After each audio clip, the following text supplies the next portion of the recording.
nakubwiraga ibintu mu gitondo nimugoroba ukaba wabibonye. Nkaza ntazi wawe ntazi Imana ikambwira ngo haguruka urugero ugende kwa Concord nugera yimubwire gutya kandi nta mafaranga ye nkwemereye gufata nta n'ibiryo bye nkwemereye kurya. Ubwo nyine urumva ico gihe nagiraga imbaraga nyinshi. Noneho rero nagendaga mpura n'abantu umwe akambwira ati mukozi w'Imana akagira telefone y'amatushe nkwemereye touch kwitarikize ukwezi iki cyifuzo mfite nikiramuka gikemutse touch ndayikwemereye nkimara kuva icyifuzo kigakemuka ya tariki yajyaga akambwira ati nisubiyeho. None ngakundana n'abahungu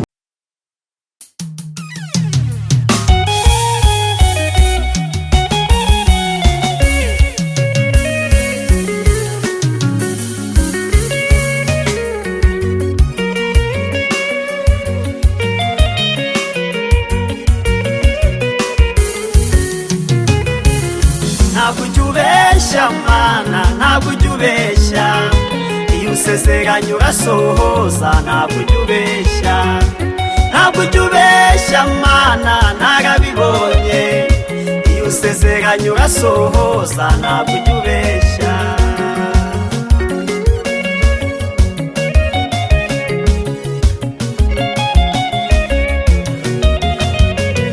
ntabwo usezeranye umuntu inka ngumuha ihene cyangwa umusezeranye imodoka nyuma umuha igare. Ibyo bikorwa n'abana b'abantu batagira ubuntu kandi wowe Mana yanjye wuzuye ubuntu. Ntabwo usezeranye umuntu inka ngo umuhe ihene cyangwa umusezeranye imodoka nyuma umuha igare. Ibyo bikorwa n'abana b'abantu batagira ubuntu kandi wowe Mana yanjye wuzuye ubuntu. Shimwa ntabwo ujubeshya Mana ntabwo ujubeshya iyo usezeranye urasohoza ntabwo ujubeshya Mana narabibonye iyo usezeranye urasohoza ntabwo ujubeshya.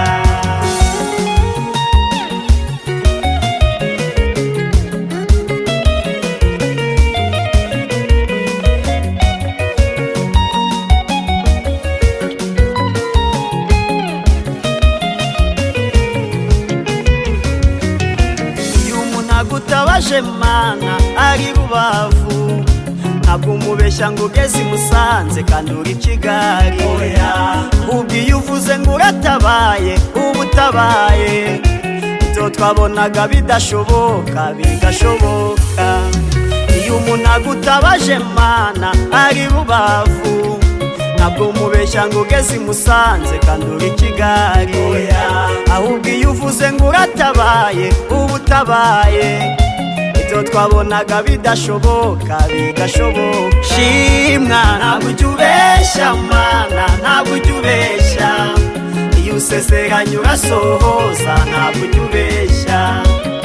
ujubeshya Mana narabibonye iyo usezeranye urasohoza ntabwo ujubeshya.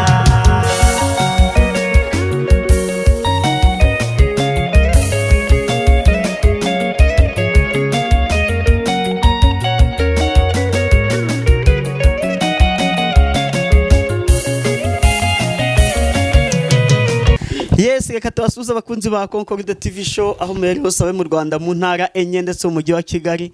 Ari mu mahanga mwumva ururimi rw'ikinyarwanda turabasuhuje. Imana amahoro ibane namwe kandi bahumugisha. Kadushimira abantu bakanze subscribe bakadushyigikira tukaba turi kuba umuryango mugari.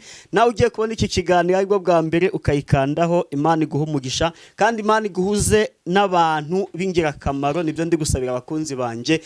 Muri iyi minsi imbere ya kamera turi kumwe n'umutumirwa twari dukumbiye cyane yitwa Korodina. Ni umukozi w'Imana, ni umuhanuzi, akunda kubwiriza, ari kubwiriza numva ndi mu mavuta cyane. Reka tangira dusuza Korodina. Uraho? Uraho neza. Amakuru ni meza. Tangira usenga abaganga tweragize Imana nibyo byiza. Turagushimiye data wa twese mwiza, tugushimiye neza n'urukundo rwawe udahwema kutugirira uko bwije nuko bukeye. Izina ryawe nirihimbazwe. Wagize neza kuturinduka tugeza kuri iyi saa turi bazima n'ubishimirwe. Hanyuma ugize neza kuduha aka kanya ko kuza kuba imbere yawe, n'akanya katagizwe na buri wese uhimbazwe Mana turagushimiye. Eza imibiri yacu, weza ubugingo bwacu, twakoze byinshi bitagutunganiye ariko tweze kuko ijambo ryawe ryavuze ngo uzajya kuvuga ibyawe wese azabanze yiyeze nawe, utubabarire uko watubonye kose. Niwamara kutweza no kudutunganya utwemerere wumve gusenga kwacu muri aka kanya, kandi ibiganiro byose tugiye kugirana bibi byo kuguhesha icyubahiro Mana, kandi n'umuntu wese uri bubone kino kiganiro ahabwe imbaraga nawe kuko uri data wa twese mwiza. Urakoze, duheje imyuka mibi, duheje gukora kose k'umwanzi bitavuga Imana biduhunge, neza yawe igaragare muri twe, ubane natwe, ukorane natwe, uvugane natwe, utugire neza. Tangiza kano kanya bawe nawe ugasoza muri byose mu izina rya Yesu, amen. Kodi amakuru y'iminsi neza nukuri ntitwaherukanaga, yego ariko Imana ishimwe ko twongeye kubonana kandi turi bazima. Imana ishimwe. Yego, ndikwifuriza abakunzi ba Concord TV show kugira ngo Imana iguhe ibaha abantu b'ingirakamaro pe, ukuri kandi nawe ndabakwifurije. urakoze. Hari abo twagiye duhura bagakunda ibyo turi byo, byarangira bakatwanga kandi twarabagiriye neza, ariko Imana iduhe za nshuti muzabana mu byago, mukabana mu makuba, mukabana mu byiza, mukabana no mu bibi. Nukuri Izo nshuti ndi kuzifuriza abantu, ndazakiriye nanjye mu izina rya Yesu. Amen. Nkifuriza n'abantu guca bugufi bakihana. Yego. Kodina mukanya aranyihanishije.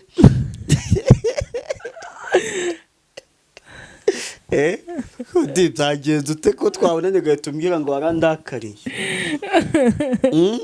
Ese cyane akaje sinakikubwiye. Byanarangiye. Bivugira abakunzi banjye batsumve kugira ngo ntazanagisubira. Nuvuga ngo icyiza nyine watuye ibyaha utanga n'ubuhamya kugira ngo nyine nuzabona icyo cyaha ugiye kukigwama itavuga ati ntuzi ko cyagiye Kodina nakwihanishije none ugiye kongera. Urumva nyine ubundi ijambo ry'Imana riravuga ngo ntimukarobanura abantu ku butoni. Yego. Bivuga ngo niba warabyaye abana 6 ukaba ugiye kugura inkweto, wigurira umwana umwe kuko 5 basigaye baragira ishari, ahubwo senga Imana upakaze paka ugiza imiguru 6 z'inkweto zihwanye n'abantu ufite. Yego. Ikintu twapfuye rero nyine kivuge pe, nature ku karubanda ntacyo bimbwiye. Yego. Muri hari indirimbo nkunda cyane iravuga ngo ntago ujye ubesha Mana. Yego, nta nubwo Imana yagusezeranye inka ngo nyuma iguhe ihene, nta nubwo yagusezeranye imodoka ngo nyuma iguhe igare. Bavuga ngo ibyo bikorwa n'abana b'abantu batagira ubuntu, ariko Imana igira ubuntu. Iyo ndirimbo rero ngiye bikundaga kumfasha cyane, ntago mbizi, ariko impamvu imfasha ni uko hari ibintu byinshi Imana yagiye inyemerera hanyuma buno ikaba iri kubisohoza gake gake, niyo mpamvu yanamfashije cyane. Rero impamvu nababaye nabonaga abandi uyibashigamo mu miziki nyine, ngewe wagera kuri ngewe ugapfa kuyikorera ibiraho. Hari ahantu hamwe muri ADPR nigeze njya kubwiriza wabanyibukije pe, noneho ADPR ngezeyo nyine baza kumfata abadiyakoni n'imodoka neza muri gare ahantu naringeze, ariko nyine ngo bansuzugurira ku mutima, baravuga bati uyu utagira niza koshi nzima, uyu utanagira telefone, uyu subu wavuga niwe muhanuzi biriwe bagadutumirira bakutse ngo abakristo bose bazaze ngo na gahunda yo gusenga. Noneho banjana kuri nimbara neza, noneho kwakunda abadiyakoni bajya guteka umwe abwira undi ariko ngo urabizi ngo ntitwirwe turaruha ngo turi kujya gushaka inyama, ngo nubundi ngo uriya siwe n'uwuhe, ngo turateka ibitogosheje ngo nubundi nibyasa nabyo. Nyine ubwo ntago mbizi ngo nawe wabonye ibitogosheje ibyo nsa nabyo. Hanyuma Imana iransanga ndi kuri nimbara. Gusenga n'ubundi buzima, gusenga ni imibereho. Mu kanya hari ikiganiro nagiranye na David, tuganira ijambo ry'Imana gifite intego ivuga ngo gusenga ni insinzi y'ubuzima iyo umuntu asenganye umwete. Iyo usengana umwete umurozi ajya kukuroga wabibonye, iyo usengana umwete utwenda twiza tuzi utanaduhamagaye. Hanyuma Imana insanga kuri nimbara irambwira ngo mwana wanjye, ndavuga ati karame, ibiryo byaha ntubirye, ntugire amazi yahunywa, ntugire amafaranga ufata, ikintu cyaha cyose, ikintu nkwemereye ni ukwigisha ijambo ry'Imana, warangiza ugagira ute ugataha. Atari ko mbere y'uko utaha ubanza ubabwira impamvu utabiriye. noneho ndangije ndasenga kandi nayo nifite n'insaga nenda nko gupfa noneho tujya mu mwanya wo kwigisha ijambo ry'Imana nyine ndabigisha Imana impa imbaraga abantu bose barafashwa ariko sinzi abantu benshi bakunda gufashwa n'ijambo nigisha hanyuma rero abantu benshi barafashwa noneho rero dusohotse pasiteri agati mukozi w'Imana ukaza tukajya kwiyakira nyine n'abadiyakoni banjye ndababwira ati nta kibazo turagenda tugeze mu cumbi nyine aho turarira hanyuma bati karibu umushitsi ni wowe urarura mbere abashitsi baruraga mbere ndababwira ati uyu munsi nta gahunda yo kurya mfite Imana yabimbujije nyine nuko barambije bagambwira ati si none basi tubabarira utubwire uri mu masengesho ndavuga nta masengesho ndimo ariko ndi kumva nta gahunda yo kurya ati si biryo twatetse wabigaye basi ndavuga ikibazo si ico ngico barambwira ati pasiteri ati basi si tukutumizeho fanta yitwa ngo iki ndavuga ntayo nshaka tukuzanire ishisi ntayo nshaka tuguhe iki si basi nta kuntu watubwiriza ngo dufashwe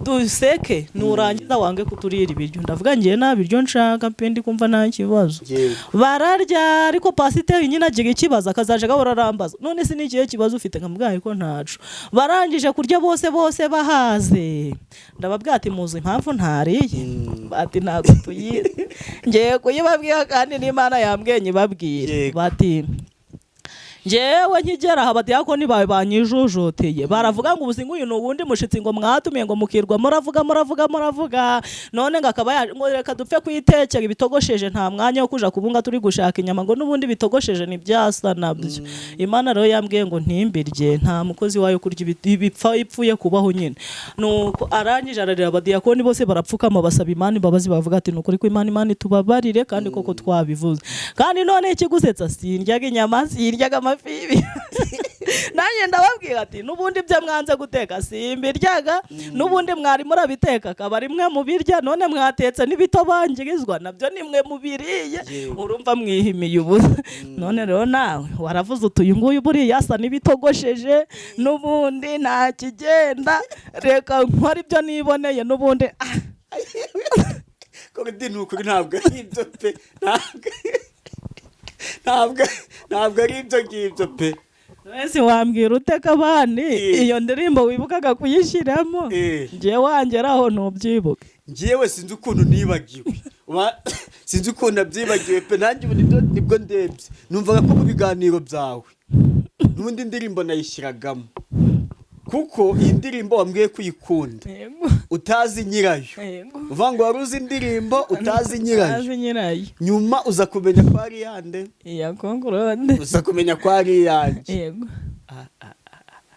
Imana ikubabarire nakubabariye ariko ntuzongere nasabye imbabazi pe ubu ndayishyira mu cyitwa background nuvuga ngo nubu kuvuga karajya kazamo nyuma cya turafata n'utundi tuntu turi kuyibyina ndayikunda ese mbwira igitero wumva kigushimisha umubwire n'icyatumye ngihimba ntagusezeranye umuntu inka ngo umuhe ihene oya cyangwa umusezeranye imodoka nyuma umuhe igare oya ibyo bikorwa n'abana b'abantu batagira ubuntu kandi wowe Mana yanjye wuzuye ubuntu ntagusezeranye umuntu inka ngo umuhe ihene oya cyangwa umusezeranye imodoka nyuma umuhe igare oya ibyo bikorwa n'abana b'abantu batagira ubuntu kandi wowe Mana yanjye wuzuye ubuntu shimwa ntabwo ujya ubesha Mana ntabwo ujya ubesha iyo usezeranye urasohoza ntabwo ujya ubesha ntagusezeranye umuntu kumutuza i Kigali nyuma ngo bikuyobera umujyane Nyamagabe oya kandi ntiwamusezeranya kujya muri Amerika kuko ubona visa biguca ngo umujyane Burundi oya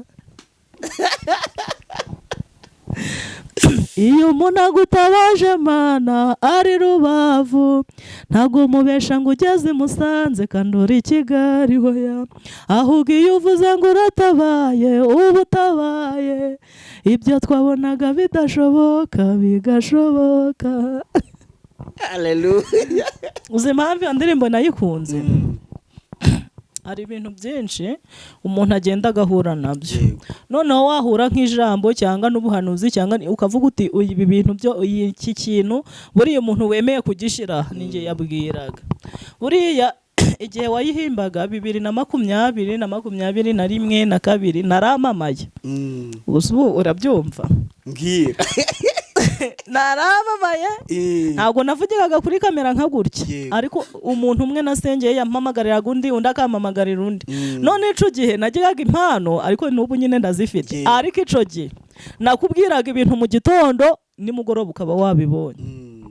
Nkaza ntazi wawe ntazi Imana ikambwira ngo haguruka urugero ugende kwa Concord, nugera yimubwire gutya, kandi nta mafaranga ye nkwemereye gufata, nta n'ibiryo bye nkwemereye kurya. Ubwo nyine urumva ico gihe nagigaga imbaraga nyinshi.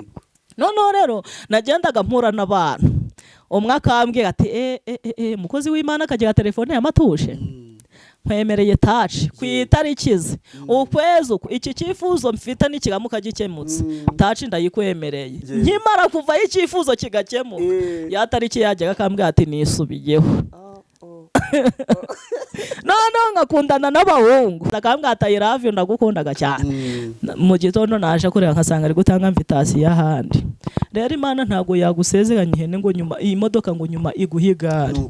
Nta nubwo Imana yakora ikosa ryo kugusezeranya inka ngo nyuma iguhihene ngo ubushobozi bwabuze ngo none ngo reba ibyo byakorwa nawe nka Concord, ukambwira uti Korodi nakwemereye inzu, none ihangane ndi kubona ubuzima bw'abanyeshuri byanze, ubizo narinda guha ndazikodesha ntazo nkiguhaye. Ibyo bintu birumvikana. Hari umugabo mu minsi yashize wigeze aza kunyambika impeta ya fiançailles. Turabutashi ngiye kukubwira ubona abantu basezeranya barangiza bakisubira. Arambwira ati njyewe Imana yarambwiye ngo ni wowe wanjye. Ambwira amateka n'ubuzima yaciyemo, ndavuga ati byo nibyo. Araza mu rugo na kado n'impeta niki, ariko nyine hari ukuntu bavugaga ngo iyo ukoreye umuhanda impanuka ngo ntujye wibagirwa. Nyine n'ubundi iyo umuntu wa mbere umukunzi ukabona biranze, ugakunda uwa kabiri ubikanga, ugakunda uwa gatatu, uwa kane we nta nubwo umuhaga urukundo rwinshi, ukavuga ngo biba bibe bitaba birorere. None urumva sinamukundaga cyane bitewe wenda n'abantu bampemukiye. Impota arayinzanira ndayambara n'umutima mwiza. Hata yashiga n'ibyumweru bitatu barampamagaye ati shasheri, ati mbabajwe no kukumenyesha yuko Imana yanze ko tubana, yambwiye ngo ninyivire ku mwana. Ndavuga waraje urenga Kigali Nyabugogo, urenga Nyirangarama, urenga kuri Base, urenga mu Gakenke, ugera i Musanze, utega moto kugeza iwacu y'Icyatanu. Imana yari yasinziriye, yari yapfushije, yari yahumye ku buryo itakubwiye mu nzira itisubirireyo, niyi kadu yitwarire, niyi impeta ntuzabura uyambika, ugiye kureba ntago namukwemereye. Kandi imbere yaje kumbwanga Imana yavuze ngaze, none Imana yisubiragaho. Rero batitekereje ntabwo ari Imana. Abantu rero bagasezeranya ariko ntibasohoze, ariko Imana yo ntago igibesha. Ubu muri iki gihe umuntu usigaye uramuhamagara akakubwiye, ukamubwira ati Korodi ko narinje ngo tugirane ikiganiro uri, akakubwira ati uzi yuko ngeze mu Gakenke, ndi kuva i Kigali ndi kuza ngeze mu Gakenke, kandi mwasezeranye ko murahurira i Musanze. Atari yahaguruka i Kigali atari yajyana gahunda yo koga, akakubwira ati ngeze mu Gakenke. Ariko Imana yo ntabwo yakora ikosa. Iyi Imana iguhamagaye ikakubwira iti mwana wanjye ndaje ni ku itariki 5 z'ukwa munani, tariki 5 z'ukwa munani urayibona. Iyi Imana ikubwira iti mwana wanjye nzakwamamaza, abantu bagihari bavuze ngo irazi kana kwamamaza mpaka utanabigizemo uruhare, nta n'umuntu wahamagaye, ukabona umuntu yaje yesitaye kamera ze akakwamamaza. Yego rero ndirimbo nagayikunze. Haleluya. Nanga Imana ibeshe. Byari ibintu byinshi Imana yagiye ansezeranya kandi kabimpa. Hari umunsi umwe ndabyibuka mama yafashe imyenda zanjye zose arazitwika ngo nukujya ntazasubira gusenga. Imana ivugana nanjye ariko wa gatatu irambwira ngo mwana wanjye, ariko wa gatandatu mwana wanjye imyenda uri kuririra ngo barazitwitse ni njyewe waziguhaye. Nabonye zashashe ndazitwara ngiye kukuzanira imisha. Ngiye kukubwira uburyo Imana itabesha. Imana irambwira ngo kandi kugira wemere ko ndi Imana ivuganye nawe, uyu munsi ni kuwa gatandatu, kuwa mbere nimugoroba nzakwiyereka. haleluya. noneho nk'ejo ku cyumweru twari dufite konseri nyine korari turasohoka turagenda bigeze nimugoroba tugiye nko gutaha mbona umuntu ntaza arampamagaye ndamwita Bataro ntiwibite ni sawa nitwa Soreye ntuye ku Gisenyi nuko ndamubwira none ati Imana yakuntumyeho impana nimero yawe yambwiye ngo nze ngusure ko yambwiye ngo utuye Musanze muhereye nka he kandi nabwo bwa mbere ndabangeze Musanze ndamurangira arambwira ati ejo nzaza kugusura ku wa mbere kandi Imana yambwiye ko izaza mu masaha ya nimugoroba uwo mukobwa yangezeho saa 9 za nimugoroba ahetse igikapu cyo mu mugongo cyane amuvunnye ageze mu rugo nkabona ari gukuramo imyenda arampereza arambwira ati Imana yambwiye ngo zino myenda nzikwihere nizawe ndazambara mbona zirankwiye buriya reka nkubwire konkoro Imana ntago igibesha nukuri nanga Imana ibesha nanjye nayihinze mfite ibihamya 2012 nagiye gusenga Imana irambwira ngo reka nkubwire mwana wanjye nguhaye atoriye y'amamashini ndavuga se ibyo bintu nibiki ati ngewe ugiye kugira amamashini menshi yemwe nta kibazo uzagera n'abakozi ndavuga ati ko nukombesha ndabyihorera ndagenda none ndavuga ati ariko kwizera kuraremaga kandi yabimbwiye rimwe ndavuga ati kwizera kurarema niyo umuntu yizeye ibitari byo nk'umuhanuzi akaguhanura ibitari byo wowe ukabyizera Imana ibikoreraga icyatumye byizera ndavuga okay nta kibazo kanje kubaza ukuntu bigira amamashini n'ibiki byose ndagenda mbaza umuntu ayambwira ati ku gihembwe ni 65,000 noneho ku munsi ku kwezi ni 20,000 ukaza uyazanye nta kibazo uzashugishura ukuntu ushaka wakwishura n'umwaka wose noneho birangije muri ico gihe nyine amafaranga ntayo nari mfite nditahira ndavuga ndi kumva bacaga n'amafaranga menshi ntayo nazabona birangije nditahira ariko wamenya yuko ejo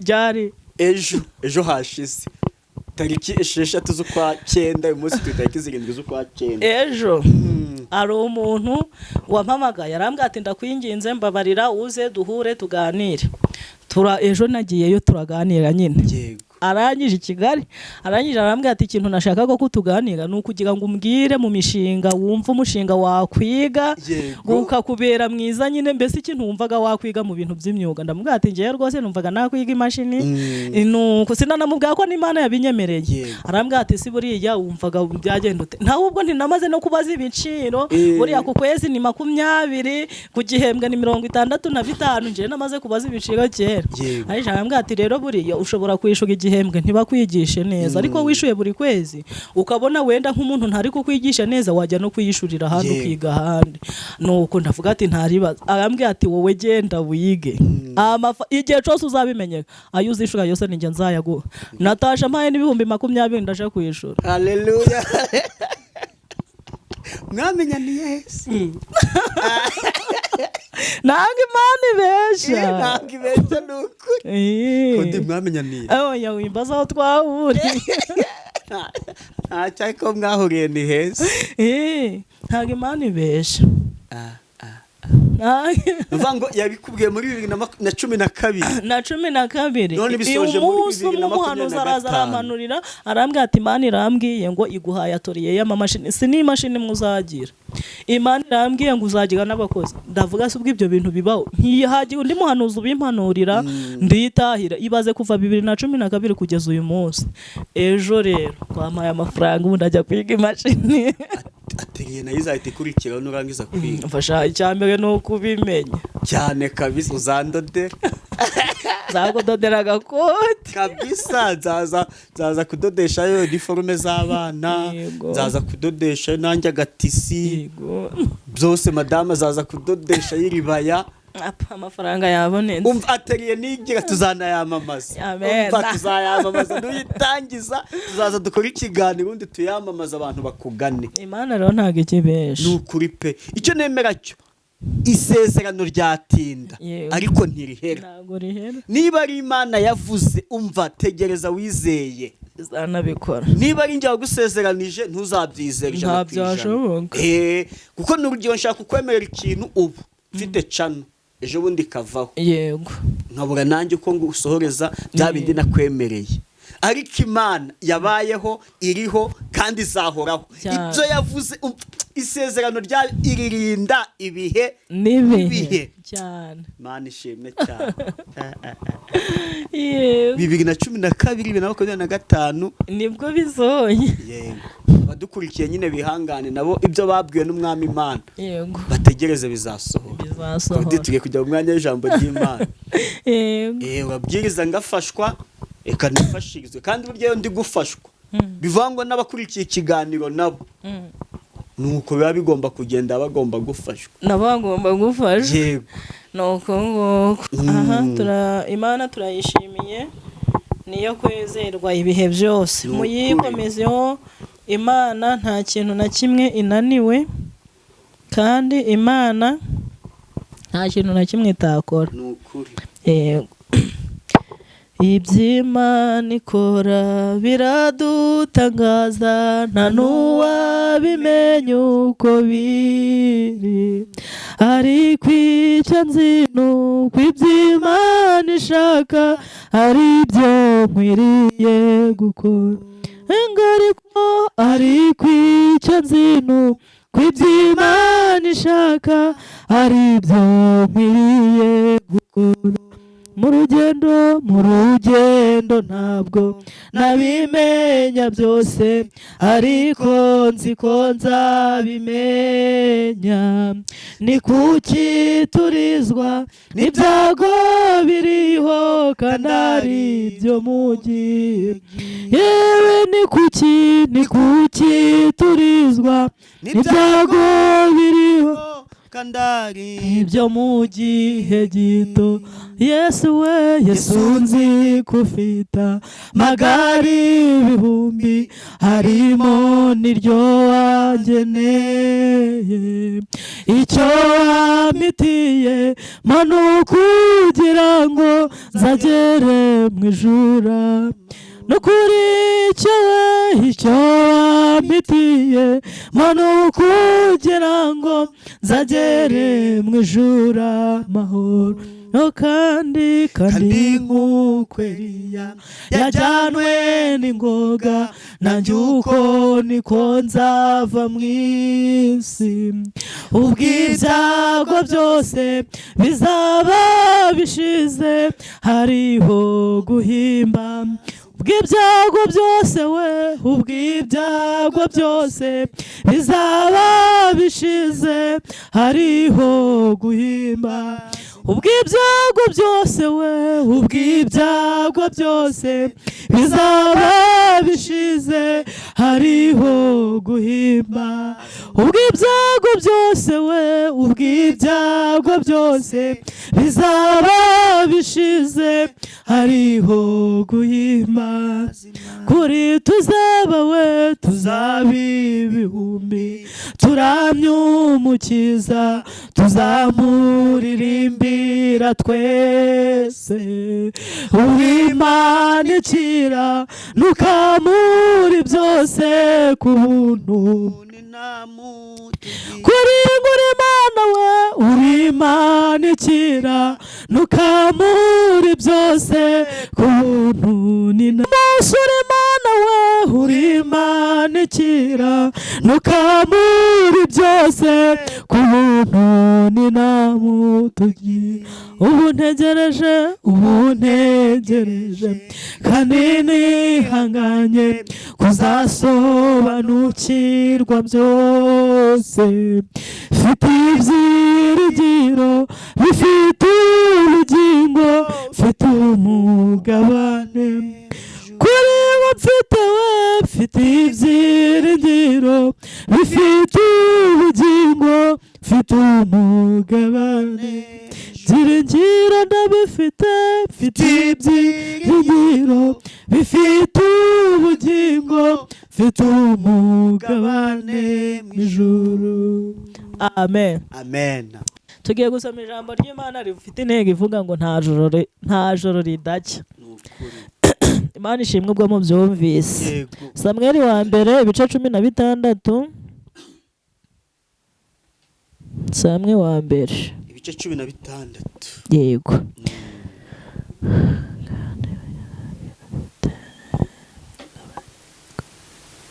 Samweli wa mbere ibice 16 umurongo Samweli wa mbere si wa kabiri. Samweli wa kabiri Uretse telefone bana ni nk'akamara pe kuyikoresha. ntacyo.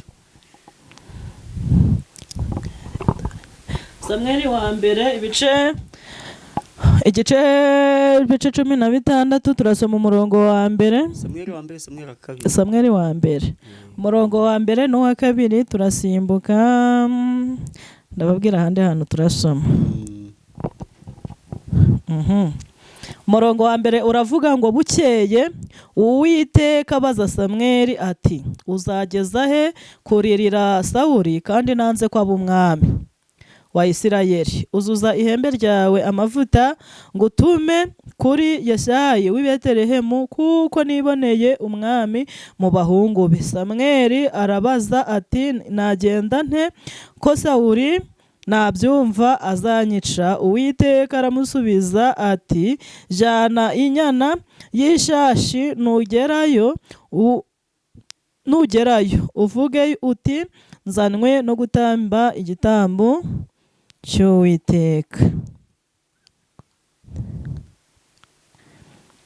Umurongo wa 6 nuko basohoye aho yitegereza Eliyabu aribwira ati nukuri uwo Uwiteka yimikisha amavuta nguyu imbere ye. Ariko Uwiteka abwira Samweli ati nturebe igihagararo mu maso, nturebe mu maso he cyangwa ikirere cye ko ari kirekire, namugaye kuko Uwiteka atareba nk'uko abantu bareba. Abantu bareba ubwiza bugaragara ariko Uwiteka areba mu mutima. Yesayi aherako ahamagara Abinadabu amumurikira Samweli. Samweli aravuga ati uyu nawe si we Uwiteka yatoranyije. Yesayi ariyongeza amurika Shama, nabwo Samweli aramuvuga ati uyu nawe si we Uwiteka yatoranyije. Nuko Yesayi amurikira Samweli abahungu be 7, maze Samweli abwira Yesayi ati aba sibo Uwiteka yatoranyije. Samweli abaza Yesayi ati abana bawe bose naba? Aramusubiza ati hasigaye umuhererezi ariko aragiye intama. Samweli abwira Yesayi ati mutumire bamuzane kuko tutari buje kurya ataraza. Twakire neza amagambo y'Imana. Dushimiye Imana. Haleluya. Amen. Nasomye ijambo ry'Imana rirambwira ngo umugabo witwa Yesayi yakoze akantu kitwa gushorashora. Ntago mbizi abantu benshi bashobora kubyumva abandi ntibabyumve. Hanyuma rero ngayagenda yiyongeza umugore w'ahandi kandi afite n'umugore ngo abyara y'umugabo uhungu witwa Dawidi. Dawidi burya yavutse adahuje na Bashamu, ubwo mbese mu yandi magambo yarari ikinyendaro, nangasi yari wa mwana utateganyijwe nk'uko babivuga. Bibiliya rero yavuga ngo bene se baramwanga, na se aramwanga bamujugunya mu ishamba, na nyina aramwanga avuga ati sinarera umugabo utanshaka, bamujugunya mu ishamba. Burya kuzana udutama ngo naje kuragira, bari babuze undi muntu waturagira, si yo bategeza se umukozi akajya kuturagira, cyangwa bagafata Aminadabu nanga Shama nanga Eliyabu ngo batoranya Dawidi. Bivuga ngo ntago bamushakaga, bamujugunya mu ishamba. Ishamba rero ntago ari ikintu turirwa turavugaho uyu munsi. Ishamba ubuzima urimo bwakubera ishamba, uburwayi bwakubera ishamba, nta nshuti ziba mu ishamba, nta basore babaga mu ishamba. Niyo mpamvu abakobwa benshi ubonaga baragize imyaka myinshi nta bagabo bafite. Menya ngo uri mu ishamba, ikintu kizakwereka kuri mu ishamba konkoro. Abandi bazakarangwa urarira ibitogosheje, nta mavuta yabaga mu ishamba. Imana ishimwe wasantangiye kubyumva. Ndi kubyumva. Ikintu kizakwereka kikakugaragariza yuko uri mu ishamba, uzambara ikoti ariko nta karuvati wambaye. Mu ishamba ntago habagayo karuvati. Ikintu kizakwereka kuri mu ishamba mu muryango wawe bazakoresha ubukwe ariko ntibagutumire cyangwa ngo baguhe serivisi n'imwe. Rero ishyamba ni ishyamba. Bibiliya irambwira ngo bamujugunya mu ishyamba. Dawidi aribamo, ntabwo nzi imyaka yiremazemo ngo ni imyaka ingahe, ngo ariko umunsi umwe basenze nta joro ridaca, niko twavuze. Umunsi umwe ibaza amajoro yose, ariko umunsi umwe ngo Uwiteka agenderera Dawidi ari mu ishyamba, ngo Imana iramwitegereza cyane, ngo ibona kuba umwami byamubera, ngihita itumira umugabo witwa Samweli, itavuganye na Dawidi ngo imubwire igiye kugukura mu ishyamba. Nkundaga kubwira abantu, hari ukuntu abantu bamamagara kambwira ati Korodini nadusengere unaduhanurire, nkababwira mutegereze ibisubizo kuruta uko mwategereza ubuhanuzi. Ubuhanuzi nta kintu bwakumarira, ariko ibisubizo byaje nyine biba byaje. Hanyuma rero ntago ari ngombwa ngo Imana ngo ibanze ikubwiye ngo bino ndabikoze na bino ndabikoze. Hari ibintu byinshi Imana ikora itavuze, hari n'ibindi bintu byinshi Imana ikora yavuze. Bibiliya rero irambwira ngo Imana isanga umugabo witwa Samweli ngo ari gusengera Yesayi cyane, kandi nawe wari waramwimitse, akavuga ati Mana uyu muyobozi ntagasaze, ntagaveho, ntakagirute, Mana niwe utuma namamara ibiki n'ibiki. Noneho ngo Imana iramubwira ngo uzageza hehe kuririra Sawuli kandi nanze kaba umwami. Iramubwira ngo uzuza ihembe ryawe amavuta, wirukanke mu muryango w'i Betelehemu kwa Yesayi, nugerayo umubwire ngo mu bahungu bawe Imana yabonyemo umwe ugomba guhinduka umwami. Hanyuma aramubwira ati Sawuli nabimenya azanyica. Umugambi w'Imana wageze nta cyakwitambika imbere, ngo Imana ihita imubwira iti kubera ko yakwica jyana ishashi y'inyana. Abantu bose nibabona igitambo bakabura inkwi, bakabura ikibiriti, baravuga bati ejo tudahinduka inkwi nanga akaba twe batamba, bose bave mu nzira ugenda ukora ibyo nagambiriye nk'Uwiteka. Ngageze kwa Yesayi haramubwira ati izo mene izo pani izo mana. Imana igambwiye ngo nkubwire ngo tondeka abahungu bawe hamwe hano ku gicaniro, harimo umwe Imana igiye guhindura umwami. Bibiliya avuga ngo umugabo aravuga ati buriya reka manze ndebe Konkorode, we yigeze no kubaho gitifu, byakwanga byakunda, buriya hari amategeko menshi azi. Nuko ngo bamuritse yari yabo ngo Imana igamugayira amubwira iti sha nturebe ubwiza. Korodina kubazi kubwiriza wenda n'abantu banamukunda ntago ari byo mubona, ubu Imana ishobora kubitambona kandi mwebwe mwirwa munanshima. Sibishoboka Konkorode? Ubu ushobora kuba wambaye agakota unyuze hose bakakubwira batamena, mukanya numvise bari no kuvuga ngo wavugiye kuri radio. Abanyamusanze bakakumenya Imana itakuzi. Ariko nkwifuje kumenywa n'abantu n'Imana mbere y'abantu.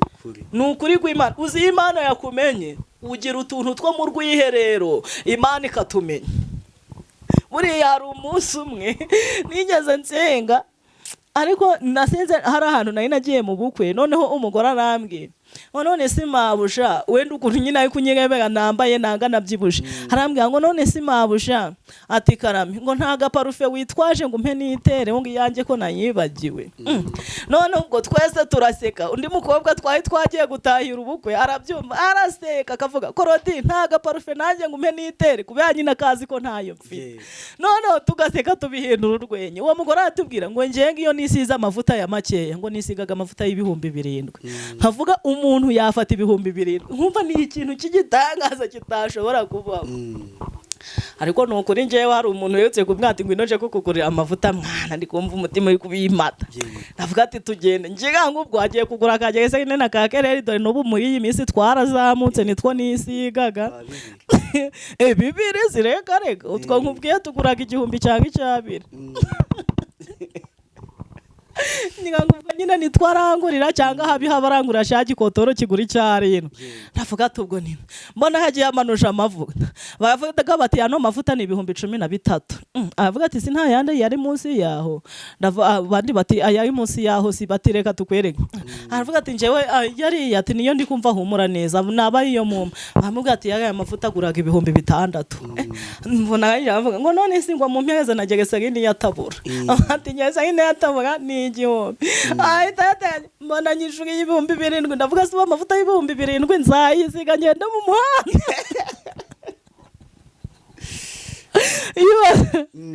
Imana yo nta joro na rimwe ridacaga. Yagukura ku gikotori ikagushira ku mavuta ahanitse cyane. Yashobora no kugukura ku mavuta ahanitse cyane ikagushira ku gikotori. Byose kabishobora. Yesu ngo yigeze abwira abigishwa barababwira ati muze tujye mu bwato twambuke yinongeze tujye hakurya. Hanyuma niturangiza turongera tugaruke mbese tube turi kurya hiti. Nta kibazo. Ngo nuko baje kurya hiti bayirira mu bwato. Ngo bageze mu mugabo witwa Yesu ari isinzirira. Ariko yari isinzirizaga. Ngo nuko abandi umurabu babana mwinshi amazi atangira kuza mu bwato baragasha biranga. Ngo baravuga biranga bashaka ikuntu bayabigenza biranga. Ngo bakangura Yesu. Ngo Yesu agababwira ati ariko subu igihe nigihe twagendaniye nubu nta muntu ari mwizera. Ngabwira inyanja ati wa nyanja we tuza wa muraba we genda mwamazi mwe musubiye mwaturutse. Ngo byose biratuza. Barambuka rero nta joro na rimwe ridacaga. Hanyuma rero ijambo rirambwira ngo yari Imana igamugaya. Ngo bamurikana Aminadabu ngo nawe Imana igamugaya. Ngo bamurikana Shama Imana igamugaya. Ngo bamurika barindwi bose. Ngo barindwi Samweli ajya mu mwuka aravuga ati paracetamol ni ikinini gikizaga umutwe n'umuriro. Imana irambwiye ngo bano bose rabagaye nta numwe ishaka. Konkoro Imana igige birindwi kugayira. Imana yakugayira ubushomeri, Imana yakugayira inyatsi, Imana yakugayira amadeni, Imana yakugayira ibikwanga, ibikurusha, ibituma udasire, imbere ibituma utamamara. Imana byose bigaye mu izina rya Yesu. Nigeze kwambara ubusa Imana igambwira ngo ndirahiriye ndu Uwiteka kwambara ubusa ndabigaye nkuzaniye imyenda. Uyu munsi ntago nambaraga ubusa pe. Nukuri. Mbishaka nakuramo na tuno twenda nambaye nkajya kwambara utundi. Nukuri Imana ndayishimiye. Imana ikiga ibintu igaya. Nukuri ku Imana. Imana ikiga ibintu igaya. Amen. Amen. Nigeze gukundana n'umudiyakoni. Imana irambwira ngo ndirahiriye Uwiteka ngaye inshuti zimbura mu maro ku buzima bwawe. Ndavuga subiza inshuti zazigaya gute. Noneho muri iyo minsi Imana ikibimbwira buri muhanuzi wese agatiti gati Imana igambwiye ngo mwuru rusengero harimo umurozi. Nkavuga atari ko uwo murozi bahoraga baramamaza ko nawe nari nabona Imana yazamwerekana imbona nkubone apana kubivuga mu magambo. Nubundi bagasenga bati Imana gavuze ngo mwiteganiro harimo umurozi. Ndavuga ati ibi bintu ntago ari byo. Umunsi gumwe umuhanuzi agazaga mpanura arambwanga Imana irambwiye ngo ushaka kubona umurozi. Ndavuga ati nukuri ku Imana hari umurozi bahoraga baravuga mwiteraniro. Ngiye nkeneye kubona uwo murozi. Nimba nabahanuzi babeshaga nzabimenye ko babeshaga. Arambwanga Imana irambwiye ngo numubona uzamutwara iki. Ndavuga ntacu.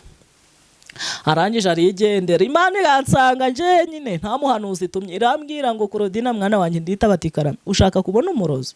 Ndavuga ati ndabishaka. Ni gute abantu bose bice abagabo abagore abakobwa uje mu mwuka wese ngo umurozi ntawe mbona. Imana irambwira ngo witegure saa 8 ndakwereka umurozi. Nanyije ndituriza. Ubwo ibimbwa ari mu gitondo ubwo habaga nigiye wenda winaryamiye ukanabitesha agaciro wenda bitewe n'imirimo uri gukora bitesha agaciro nabyibagirwa.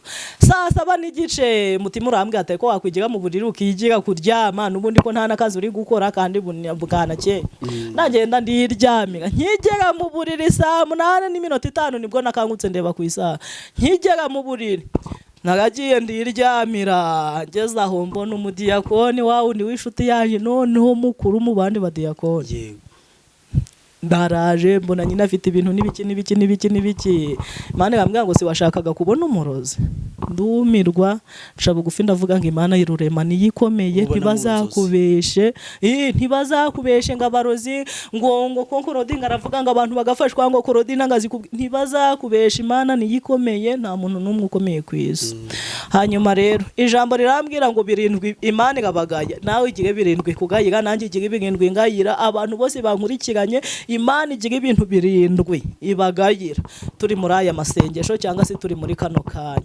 Bibiliya iravuga ngo barindwi bagaye ngo umugabo witwa Samweli ajya mu mwuka neza abwira umugabo witwa Yesaya amubwira ngo Yesaya abana bawe bose naba Imana iri kubagaya kandi kaba yambwiye ko ndagenda nimitse umwami. Amubwira ati hariho kamwe nasigaje nataye ntikagira n'isura ntikagira n'agaciro ntikagira ego ko Mana ngo nuko ijambo ry'Imana rirambwira ngo Dawidi agamubwira ngo Imana Samweli amubwira ngo Imana irambwiye ngo ako kamwe gasigaye kakandi wanze kakandi udakunda kakandi udashaka wawundi wavuze ngo ntazabyara wawundi wavuze ngo ntazashaka wawundi wirwa utega iminsi ngazava mu bukodo utakiriho aravuga ngo wawundi wa wundi ya ndwara uzi ko itakira, bwa buzima uzi ko butahinduka. Imana irambwiye ngo nta yindi mishinga, nta n'iyindi migambi iri bukorwe ako katari kahagera. Bibiliya avuga ngo bazana ibisore by'ibikorokoro bigenda kuzana Dawidi mu ijambo, ngo bamugejeje imbere ya Samweli, ngo Imana imanukira muri we, ngira mubwira ngo Samweli we, uwo nimicisha amavuta nishimiye n'uyu nguyu. Ako kanya ngo Samweli abwira Yesaya ati Imana irambwiye ngo umwami wa Isirayeli n'uyu. Tugiye gusenga. Umaze igihe kinini mu ntambara, birashoboka ko umaze igihe kinini uri mu ishamba, ariko tugiye gusenga Imana igukure mu ishamba.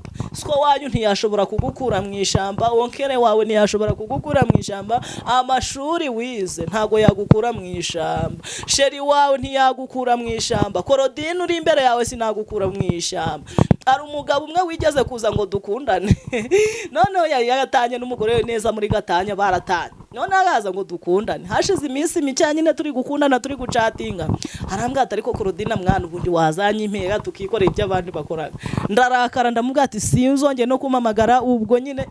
Noneho yazajya agampamagara nkanga kumwitaba, yanyandikira ntimusubize, ibintu byose yampamagara akoresha izindi nimero, nkamufata nakumva ari we ngahita mukupa. Hashize ibyumweru 2 haragaruka azi iwacu nyine bari baramumenyereye banaga mukunzi. Azi iwacu arambwira ngo shaka Korodine ngo nange n'umugore wanjye ngo umugore wanjye yarandakariraga ngagatukana ngagahinda kashe gakambabarira, ngo none wowe urakarumara ibyumweru 2 warandakariye utanamvugishaga.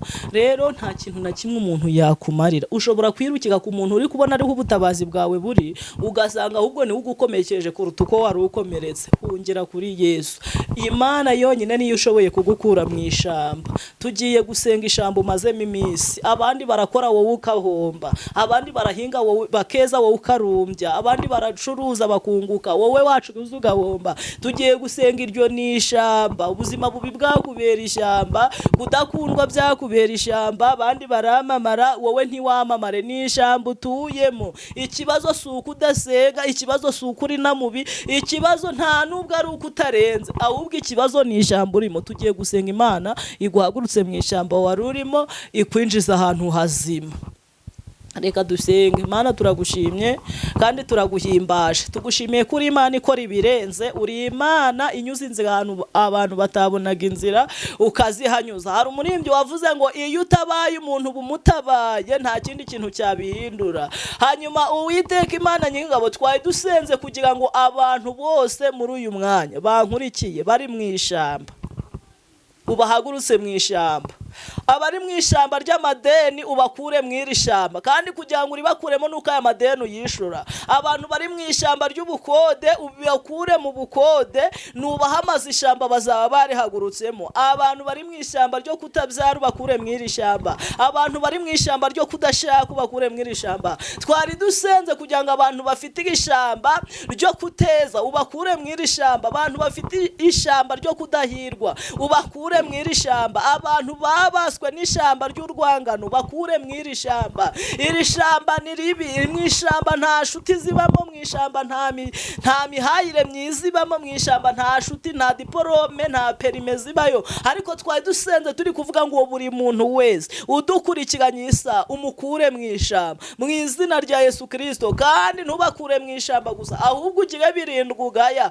ibyabahigaga ubigaye, ibyabarwanyaga ubigaye, ibyabateraga ubigaye, ibituma batarya mu bigaye, ibituma babura peti ubigaye, ibintu byose Mana ngwino ugaye ibintu byabasa ubwoko bwawe. Kandi nugaye iby'abanyarwanda ugaye n'iby'abatuye hanze bose, iby'abantu bose. Imigambi nasomye ijambo rirambwira ngo imigambi y'abatwanga ntago izahama. Ngaho Uwiteka ubwo itazahama, ngwino ukura abantu bawe mu ishamba barimo kugira ngo izina ryawe ryamamare. Kare twavuze uburyo Abisirayeli babaye mu ishamba ryo kudakundwa, ryo kurwanywa, ngo hanyuma barwanywa n'umwami witwa Sisera, ngo ariko basenze ishamba ribahagurutsamo. Sisera arapfa ndetse na Yabini, ishamba bari barivuyemo. Ngwino dukure mu ishamba. Kera nagindi mu ishamba ry'uburwayi ndimazemo igihe kirekire, buri wese yaramfashe ijambo, ariko ishamba urimpagurukijemo abamfashe ijambo banyise amasina apfuye bose barahinduka bagavuga ngo uri Imana ishoboye.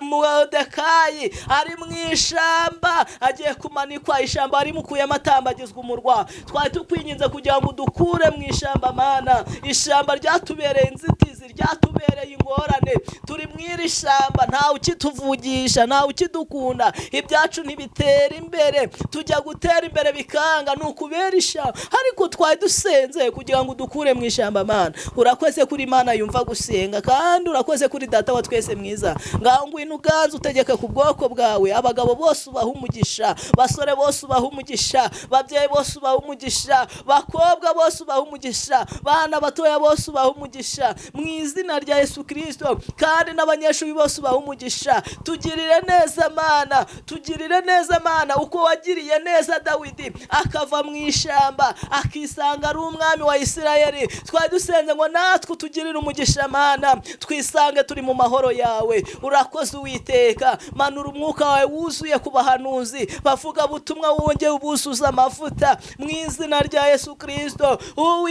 Uwiteka, bahanzi wongere ubuzuza amavuta, buri wese n'umurimo akora wongera umwuzuza amavuta mu izina rya Yesu Kristo. Gera ku bashumba n'abapasiteri, abaregionari wongera ubitabe mu izina rya Yesu. Buri wese mu itorero umuha agakiza kuzuye, kandi abe n'uwejejwe mu iryo torero. Tumara agahinda, niwe wenyine umaraga abantu bawe agahinda, natwe tumara agahinda kuko uri Data wa twese mwiza. Hanyuma kiza abantu indwara zose z'amayoberane mu izina rya Yesu, zibakize.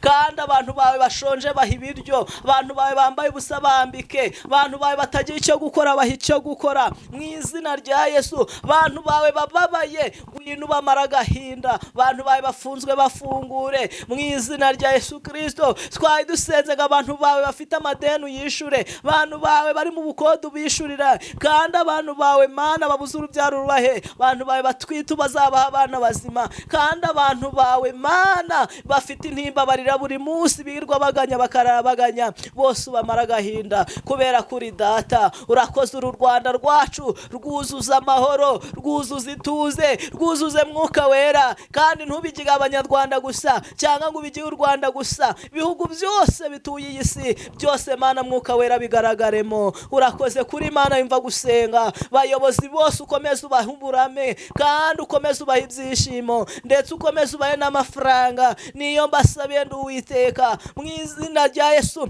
nyabasabiye mu izina ry'Uwiteka ubaha amafaranga Mana. Urakoze nyingabo Imana. Ngaho Uwiteka Imana, abantu bose bakoresha ikoranabuhanga bose ubiyereke. Urakoze Mana, abakozi bose ba leta ubaha ubwenge, ubaha imbaraga, ubahaza uburame, ubaha ibyo bifuza kubera kuri Data. Buri mwe wese udukurikiye amasaha umukirire neza, umwiyereke muri byose, kandi Uwiteka muhaza uburame, ndwara ziveho, ibihombo biveho. Uwiteka maraya buri munsi arangike ku bantu bawe bose ubuzuza ibyishimo. Nakoze kuri Imana yumva gusenga, ngaho ngwino utegeke kandi uganze. Reka ubuntu bwawe n'urukundo rwawe no gufashwa n'umwuka wera bikomeze biturange none n'iteka ryose.